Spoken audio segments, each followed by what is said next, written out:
Great to talk to you again. Of course, I I couldn't imagine a better background for this, but so thank you for letting us get a little peek inside the creature shop here. Yep, I'm overwhelmed with work, as you can see around me. Let's have it any other way. So in between calls, are you just messing with little eyeballs or whatever's around? I'm literally sculpting lesions right now for a show when I have a spare 10 seconds in between calls. So yeah, it never stops. That's amazing. I don't think, I've been on a bunch of Zoom calls. I've done a bunch of interviews over the years. Never has anyone been working on lesions when I'm talking. Yeah. So excellent. Love it. Well, this movie is so much fun and, brings us back to, our childhood when we had the little creatures and everything. And what is it that you think, or for you, is so special about that time and those movies? Because sometimes we'll go back and watch them and just like, why did I like this so much? But it is still so special, right? I mean, the practicality of it's always a big draw. Like, Hmm. there is something magical about things that are made by hand. Hmm. There's something tangible and real about it that, for me, like I can go back to, like even the worst of the like era of puppet Yeah. movies, even the lowest effort ones. It's still like somebody still had to like make a thing for it, and that will always interest and excite me. I also think with these puppet movies, part of the charm is the unreality of it and the uh like just the uncanniness of an actor performing against a piece of rubber is Hmm. is like that will always be funny to me. And it's almost like the worse it is, the more entertaining it is. And that was something I definitely wanted to capture a little bit with Frankie Freako. There's definitely shots that are deliberately low effort and deliberately Yeah. static to go to play against somebody giving a really earnest and like heartfelt performance, because that is the charm of a puppet movie to me, is ultimately it's just somebody acting against, yeah, a piece of rubber. So I think Hmm. that's a lot of the magic of these movies for me, the Yeah. unreality and the weirdness of it. um, but also just the magic of it being like this handmade stuff, like it's, it's real art on display, even if it is ghoulies go to college, like Right. full artistry uh, being paraded around, even if it's in between a college sex comedy. Yeah. Well, we've always had so much fun watching it, and this one was so much fun to watch. And I know you had fun making it. Was and it's all in your head, and so and it takes a long time to get it to the screen. So, is there a day, scene, or time where you're just looking around, going, "Ah, I did it. This is exactly how I pictured it." Uh, I mean, I feel like that was every day on this movie where I was just like, wow, I can't believe we're actually doing this and being paid, not a lot, but being paid something to essentially torment Connor for an 82-minute movie. The day where he's getting like decontaminated and a bunch of puppets are like hosing him down and scrubbing him. Uh, that was probably the most Bruce Campbell, Sam Raimi moment of the entire production, because I was just off camera like scrubbing Connor's face with this brush, and it just brought me a lot of joy being able to torment an actor like that. Um, and yeah, I think it's like it is a type of movie that we need more of. The just like guy getting his ass beat by creatures for 82 minutes. I think there's a lot of fun to be had in that sandbox, and I'd happily go back to it.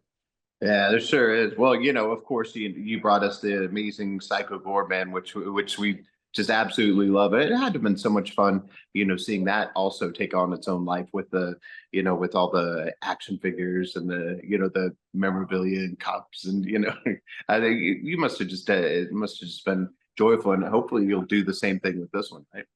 Yeah, I mean, everything I do now is kind of designed for merchandise, but not in a cynical way. I do genuinely think that like this stuff, part of the life of the movies that I grew up on and loved was the fact that there was all this other stuff orbiting around the movie that gave it more of a life and a purpose in the world.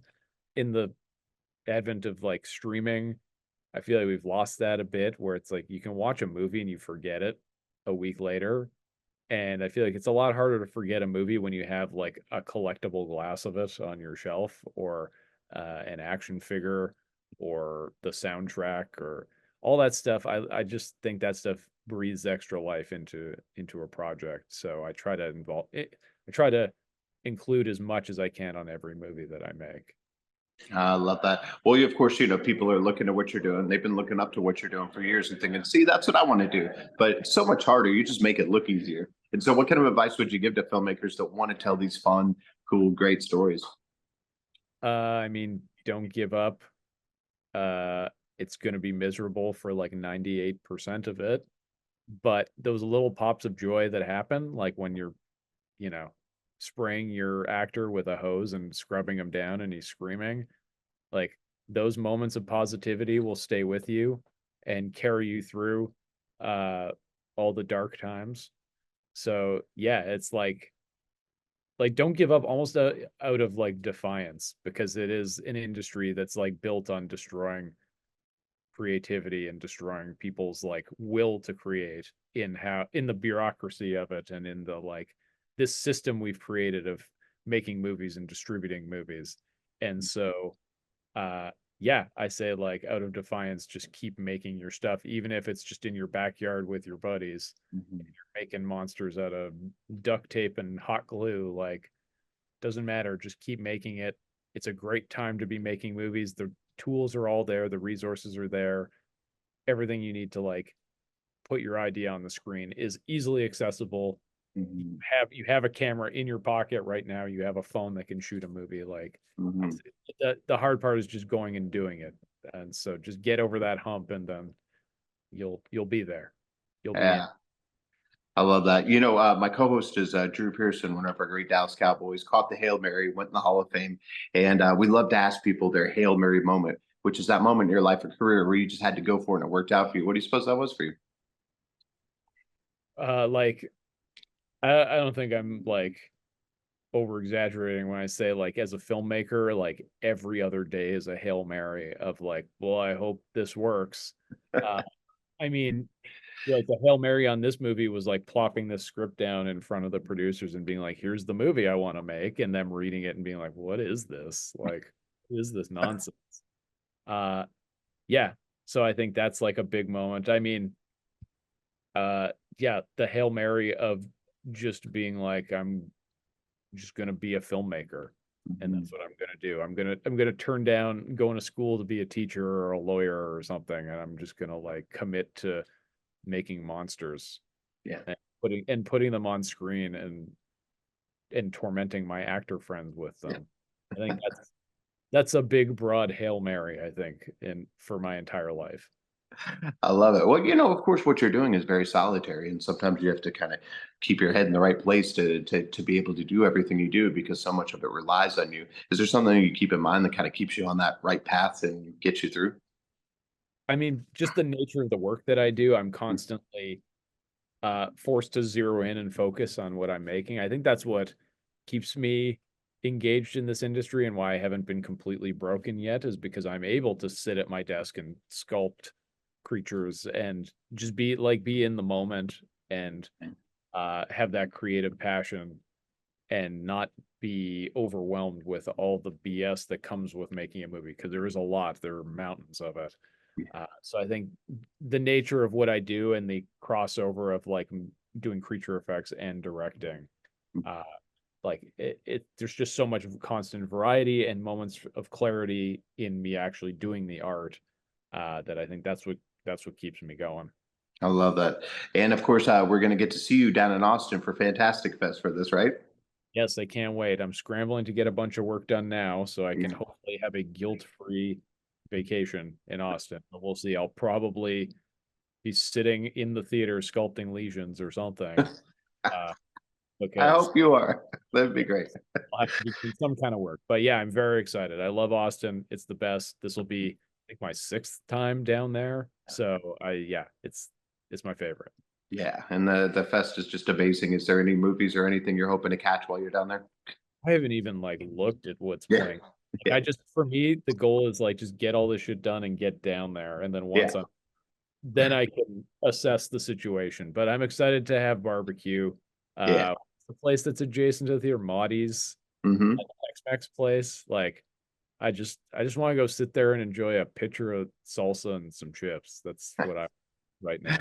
That sounds pretty amazing right about now. And we're heading down there tomorrow, so we'll definitely see you there. Last thing, what is it that you're really looking forward to for people to experience in this movie without spoiling anything? Because it's crazy. It's great. I think I'm excited for people to get to the end of the movie because where it starts and where it ends are two very different places, and I try to do that with every project that I make. So the twists and turns of this movie are very fun to experience in the moment. Watching it at Fantasia with a packed theater, it was great. Hearing and feeling the moments of disbelief from the audience when Yeah, stuff happen, like hearing audible, like, huh? Like from people is just it's music to my ears. I love it.